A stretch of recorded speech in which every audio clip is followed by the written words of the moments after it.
good evening. The system that's bringing us rain right now is causing severe weather in Nebraska.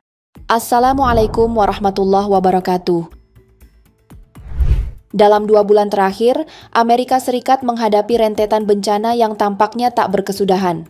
Kebakaran dahsyat di Los Angeles, banjir bandang yang menelan kota-kota, tanah longsor yang meluluh lantakan pemukiman, hingga badai salju ekstrim yang membekukan lautan, tentu saja semua terjadi dalam waktu yang berdekatan. Meski negara Paman Sam ini sudah terbiasa menghadapi bencana, kali ini seolah ada sesuatu yang berbeda.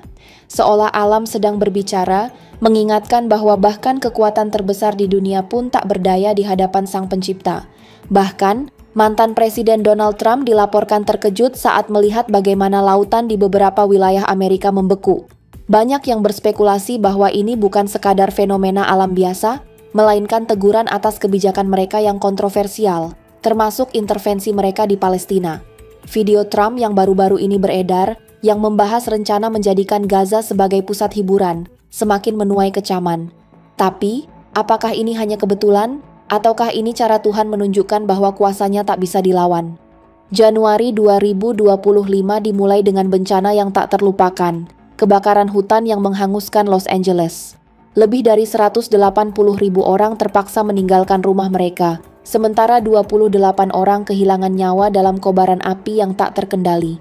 Ribuan hektar lahan berubah menjadi abu, seolah menjadi pengingat betapa rapuhnya manusia di hadapan alam semesta.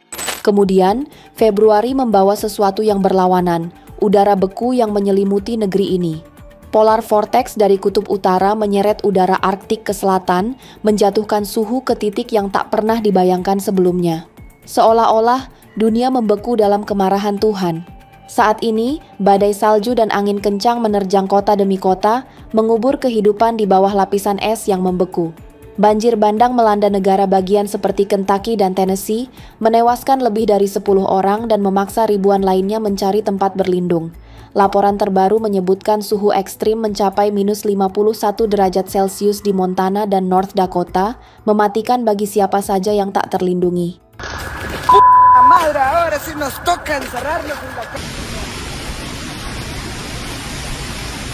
Di tengah badai salju yang tak berkesudahan, sesuatu yang lebih mencengangkan terjadi. Air banjir yang biasanya mengalir deras, tiba-tiba membeku. Jalanan, rumah, bahkan kendaraan terkunci dalam es yang keras. Seolah waktu terhenti. Kepanikan melanda, karena tidak ada yang menyangka bahwa bencana ini akan berubah menjadi sesuatu yang begitu mengerikan.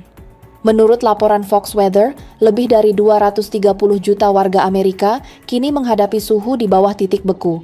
Cuaca ekstrim telah meluas dari Montana hingga Texas, dengan dampak yang belum pernah terjadi sebelumnya. Suhu di Lexington dan Baker mencapai minus 41 derajat Celcius, cukup untuk membekukan darah dalam tubuh manusia jika dibiarkan terlalu lama di luar ruangan. Sejak badai Arktik 2021, belum pernah ada cuaca sedingin ini. Kota-kota besar seperti Kansas City, Oklahoma City, dan Dallas kini merasakan penderitaan yang tak terbayangkan. Infrastruktur membeku, pipa air pecah, dan pemadaman listrik membuat jutaan orang berada dalam kegelapan, hanya bisa berdoa agar semua ini segera berlalu.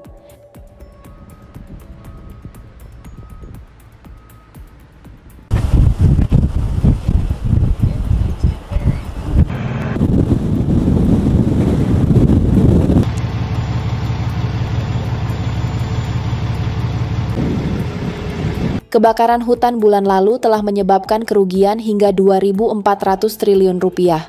Tentu ini adalah angka yang setara dengan sepertiga dari utang Indonesia. Kini, dengan datangnya banjir beku dan badai salju, angka itu diperkirakan akan melonjak lebih tinggi. Bencana ini bukan sekadar ujian fisik, tetapi juga ujian spiritual bagi Amerika. Mereka yang selama ini merasa superior dengan teknologi canggih dan persenjataan mutakhir kini, dibuat tak berdaya oleh alam. Tidak ada rudal atau drone yang bisa menghentikan dinginnya angin Arktik atau membendung air yang membeku. Ini adalah pengingat bahwa di hadapan Tuhan, manusia hanyalah makhluk kecil yang lemah.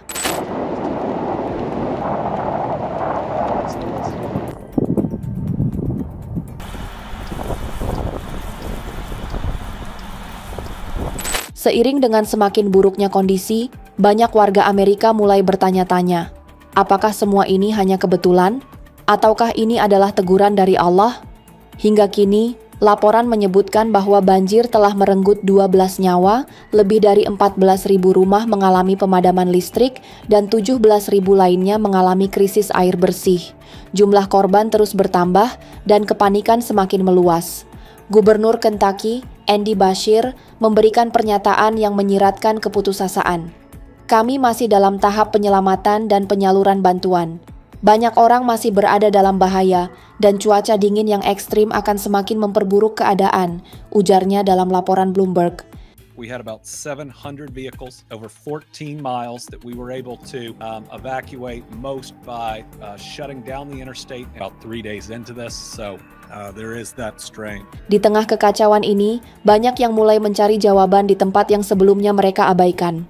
Tidak sedikit yang mulai mempertimbangkan keyakinan baru, mencari perlindungan dalam doa dan refleksi diri. Apakah ini saatnya bagi Amerika untuk memahami bahwa ada kekuatan yang jauh lebih besar dari manusia? Seakan belum cukup, ancaman baru kini muncul.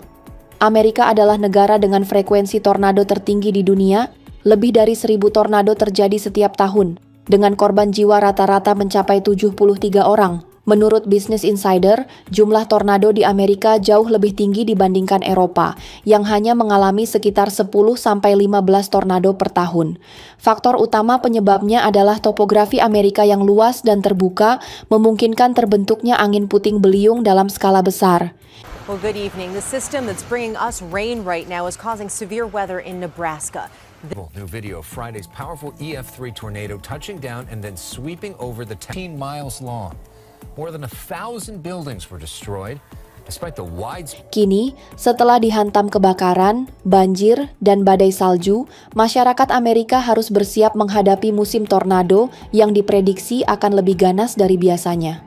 Alam tampaknya belum selesai berbicara. Serangkaian bencana ini bukan hanya sekadar fenomena alam biasa. Ini adalah tanda, pengingat, dan mungkin peringatan. Di dunia yang semakin maju dengan teknologi dan kekuatan militer, manusia sering lupa bahwa mereka hanyalah tamu di bumi ini.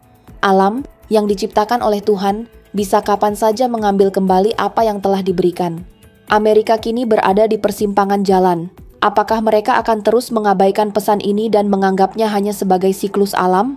Ataukah mereka akan mulai memahami bahwa kekuatan sejati tidak terletak pada teknologi, tetapi pada kesadaran bahwa manusia hanyalah bagian kecil dari rencana yang jauh lebih besar?